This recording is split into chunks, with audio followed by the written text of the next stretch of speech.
በአማራ ክልል ደቡብ ወሎ ዞን የሚገኝ ገዳም ላይ በተፈጸመ የድሮን ጥቃት 2 መነኮሳት መገደላቸውንና 13 ጉዳት እንደደረሰባቸው በዞኑ የሚገኘው የኢትዮጵያ ኦርቶዶክስ ተዋሕዶ ቤተክርስቲያን ሀገረ ስብከት አረጋግጧል።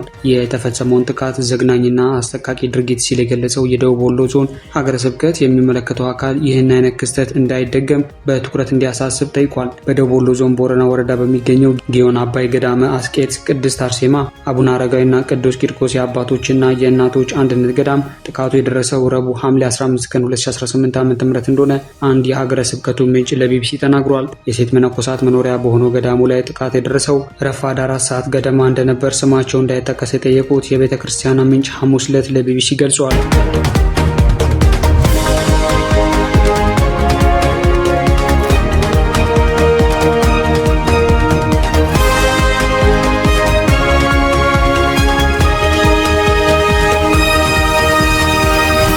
የደቡብ ወሎ ሀገረ ስብከት ሐምሌ 17 ባወጣው መግለጫ የድሮን ጥቃቱ መድረሱን አረጋግጧል። ቢቢሲ ስለ ክስተቱ ከኢትዮጵያ መከላከያ ሰራዊት ቃል አቀባይና የመንግስት ኮሚኒኬሽን አገልግሎት መረጃ ለማግኘት ያደረጋቸው ጥረቶች አልተሳኩም። 3 ዓመት በሞላው የአማራ ክልል ግጭት ከፋኖ ኃይሎች ጋር በሚደረገው ውጊያዎች የድሮን ጥቃቶች በተደጋጋሚ ተፈጽመዋል። አሁን ጥቃት የተፈጸመበት ቀጠና ለዓመታት ታጣቂዎች የሚንቀሳቀሱበት መሆኑን ለቢቢሲ የገለጹት ምንጮች ገዳሙ በሚገኝበት አካባቢ ግን አለመኖራቸውን ተናግረዋል። ዛሬ ቅዳሜ በኢትዮጵያ ኦርቶዶክስ ተዋሕዶ ቤተክርስቲያን መገናኛ ብዙሃን አገልግሎት የፌስቡክ ገጽ የወጣው ሀገረ ስብከቱ መግለጫ እንደሚያስረዳው ከሆነ ጥቃቱ የደረሰው መናንያን መነኮሳት በአገልግሎት ላይ በነበሩበት ሰዓት ነው። በዚህ ጥቃት 2 እናቶች እንደተገደሉ እንዲሁም 13 ከባድና ቀላል ጉዳት እንደደረሰባቸውም ሀገረ ስብከቱ አስታውቋል። ከጠዋቱ 4 ሰዓት ገደማ በገዳሙ ላይ በተጣለ ድሮን 2 እናቶች ሕይወታቸው ሲያልፍ አንዲት እናት በደሴ ስፔሻላይዝድ ሆስፒታል በጽኑ ሕሙማን ክፍል እየተረዱ ይገኛሉ ብሏል። በተጨማሪም 12 መናንያን መነኮሳት እናቶች ከባድና ቀላል የአካል ጉዳት ደርሶባቸው በቦረና ሰላም ሆስፒታል የሕክምና እርዳታ እየተደረገላቸው መሆኑን ገልጿል። ወዲያው ሕይወታቸው ያለፈው 2 ሰዎች እዚያው ገዳሙ ውስጥ ቀብራቸው መፈጸሙን የሀገረ ስብከቱ ምንጭ ለቢቢሲ ተናግሯል።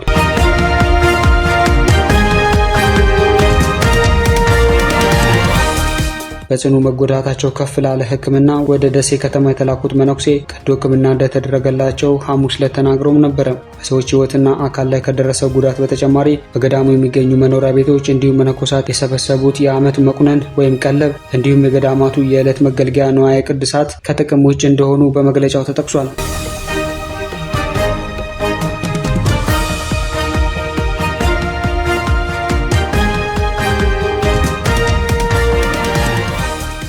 ቢቢሲ ያነጋገራቸው ምንጮች በጥቃቱ ምክንያት ሌሎች መነኮሳት እንዳይበተኑ የማረጋጋት ስራ እየተከናወነ መሆኑን ገልጸው ላለመደገሙ ምን ዋስትና አለ የሚል ስጋት እንደተፈጠረባቸውም አንስተዋል። የደቡብ ወሎ ሀገረ ስብከትም በመግለጫው ከምናኔ ሕይወት በስተቀር ሌላ አመለካከት በማይታይባቸው የገዳሙ መነኮሳት ላይ የደረሰውን አስከፊ ድርጊት በጽኑ አውግዟል። እንዲህ አይነቱ ዘግናኝና አሰቃቂ ድርጊት በቤተክርስቲያንና በአማኞቿ ላይ እንዳይደገም የሚመለከተው አካል በትኩረት እንዲያስብበት የጠየቀው ሀገረ ስብከቱ በክስተቱ የተሰማውን መራር ሐዘን ገልጿል።